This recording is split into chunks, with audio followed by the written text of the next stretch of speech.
The father of the man shot dead after a failed assassination attempt on Donald Trump has spoken out. The former U.S. president was sniped on Saturday as he delivered a speech at a rally in Pennsylvania, with a bullet ripping through his right ear whilst on stage. Around 6 minutes into his speech in Butler, Mr. Trump abruptly stopped speaking and reached for the side of his face before falling to the ground for cover. Loud bangs echoed throughout the crowd and blood was seen dripping down the 78-year-old's face before further shots rang out to neutralize the assailant. One attendee was killed and 2 were left critically injured. Footage from the event captured Trump being shielded by a group of Secret Service agents.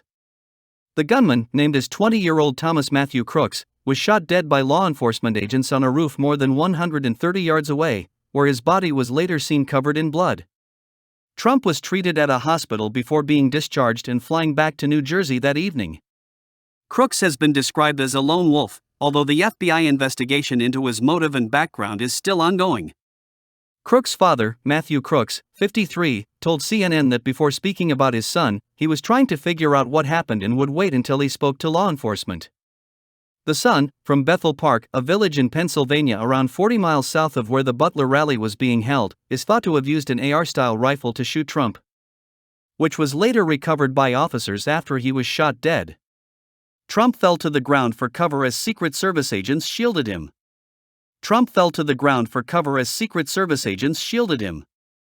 Kevin Rojek, FBI special agent in charge, said during a press briefing, "We're looking at photographs right now and we're trying to run his DNA and get biometric confirmation."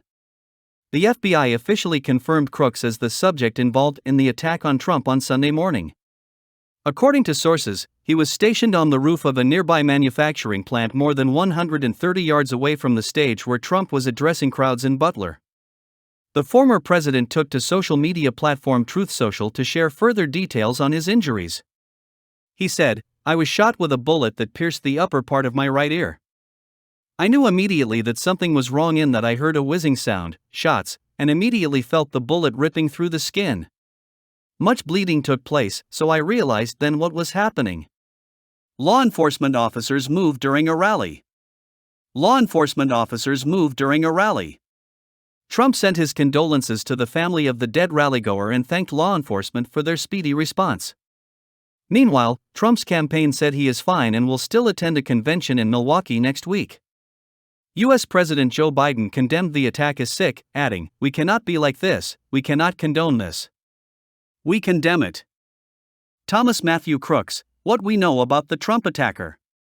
The small Pittsburgh suburb of Bethel Park in Pennsylvania is reeling after the FBI named a young local man, Thomas Matthew Crooks, as the person who shot at Donald Trump during a campaign rally and shocked the nation.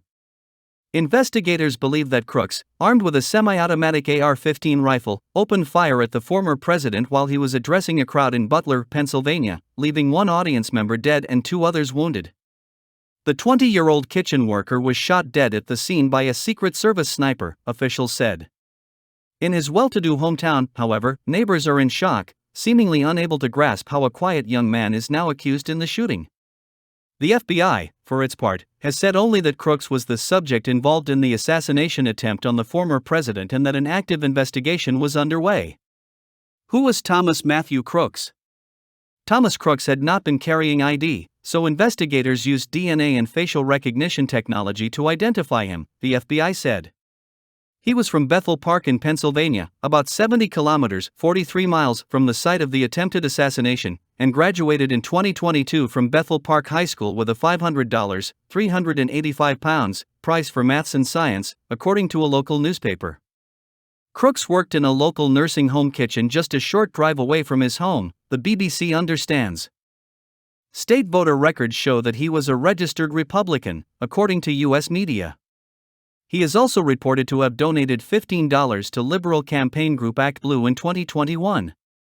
He had a membership at a local shooting club, the Clairton Sportsman's Club, for at least a year.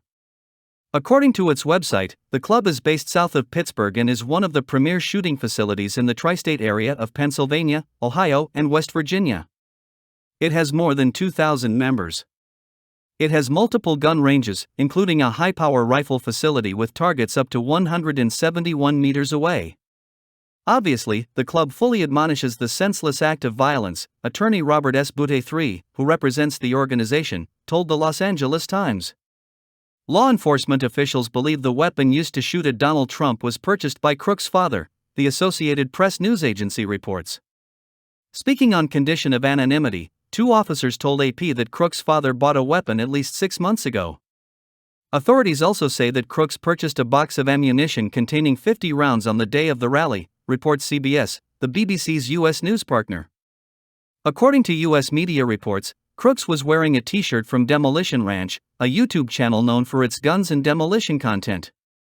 The channel has millions of subscribers featuring videos on different guns and explosive devices. The day after the shooting, law enforcement sources also told CBS that suspicious devices were found in Crooks' vehicle. According to CBS, the suspect had a piece of commercially available equipment that appeared capable of initiating the devices. Bomb technicians were called to the scene to secure and investigate the devices. What was his motivation? Having established Crooks' identity, police and agencies are investigating his motive. We do not currently have an identified motive, said Kevin Rojek, FBI Pittsburgh special agent in charge, at a briefing on Saturday night. The inquiry into what took place could last for months and investigators would work tirelessly to identify what Crooks' motive was, Mr. Rojek said. Speaking to CNN, Crooks' father, Matthew Crooks, said he was trying to figure out what the hell is going on but would wait until I talked to law enforcement before speaking about his son. Crooks' family is cooperating with investigators, according to the FBI. Police sealed off the road to the house where Crooks lived with his parents. A neighbor told CBS that officers evacuated her in the middle of the night with no warning. Bethel Park police said there was a bomb investigation surrounding Crooks' home. Access to the area remains tightly controlled with police vehicles blocking the roads. Only residents have been allowed in or out. Law enforcement sources told CBS that they believe some degree of planning ahead of the shooting. How much time was spent in that planning, however, remains the subject of an ongoing investigation. Police believe he acted alone, but are continuing to investigate whether he was accompanied to the rally. What kind of person was he? So far, a confusing and at times conflicting picture has emerged of who Crooks was as a person.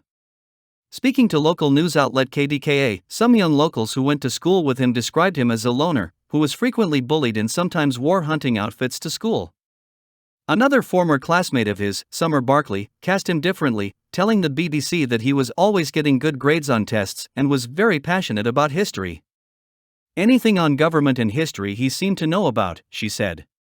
But it was nothing out of the ordinary, he was always nice. She described him as well liked by his teachers. Others simply remembered him as quiet. He was there, but I can't think of anyone who knew him well, one former classmate, who asked to remain nameless, told the BBC. He's just not a guy I really think about. But he seemed fine. Jameson Myers, a former member of the Bethel Park High School varsity rifle team who graduated alongside Crooks in 2022, told CBS that Crooks did not make the team. He did not even make the junior varsity team after trying out, Mr. Myers added. He never returned to tryouts for the remainder of high school. The school district said there was no record of Crooks trying out for the team and he never appeared on a roster. Mr. Myers remembers Crooks as seemingly a normal boy who was not particularly popular but never got picked on or anything. He was a nice kid who never talked poorly of anyone and I never have thought him capable of anything I've seen him do in the last few days. Max Smith, who took an American history course with Crooks, told the Philadelphia Inquirer that his former classmate definitely was conservative. Mr. Smith recalled a mock debate in which they both took part, saying, "The majority of the class were on the liberal side, but Tom, no matter what, always stood his ground on the conservative side. It makes me wonder why he would carry out an assassination attempt on the conservative candidate," he said. Other community members said simply that they were shocked that the alleged perpetrator of the shooting could have come from the quiet, tree-lined streets of Bethel Park. Among them was Jason Mackey, a 27-year-old local man who lives near the Crooks residence and worked at his school while he was a student. While Mr. Mackey said that he did not know Crooks personally, he is still reeling from a sense of disbelief. "It's just shocking.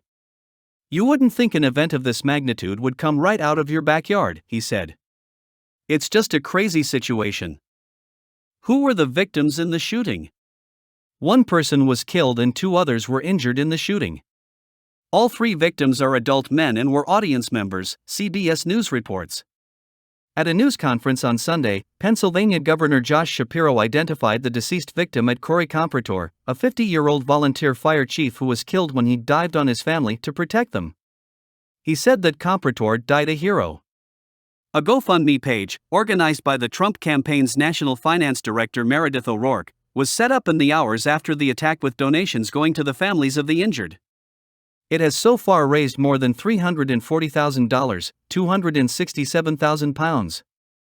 In a post to his Truth Social platform, Trump said he was shot with a bullet that pierced the upper part of my right ear and said he felt the bullet ripping through the skin. Blood was visible on Trump's ear and face as protection officers rushed him away. Trump is doing well and is grateful to law enforcement officers, according to a statement published on the Republican National Committee, RNC, website. How far was he from Donald Trump? One witness told the BBC that he had seen a man, believed to be Crooks, with a rifle on the roof of a building before Trump was shot. Video footage obtained by TMZ shows the moment the shooting began. The assailant opened fire with an AR-style rifle, CBS News reports. Law enforcement sources also told CBS that he was reported by a bystander and identified as a suspicious person by police, but that officers lost track of him before the shooting began. However, the FBI says it did not immediately know what type of firearm was used or how many shots were fired. A Secret Service sniper returned fire and killed the gunman, officials said. Footage later shows armed officers approaching a body on the roof of the building. For more information and updates on the USA presidential elections, Donald Trump assassination attempt, investigations to the assassin, Joe Biden campaigns, Donald Trump running mate, Democrats, Republicans, USA voting, and many more, subscribe to Avuncular's production on YouTube, like our contents, share your thoughts and turn on the notification button to get our latest releases. It's the manager of Avuncular Services, Akegbulu Jenyan Wojo David, saying thank you for watching and listening. See you in our next video. Bye.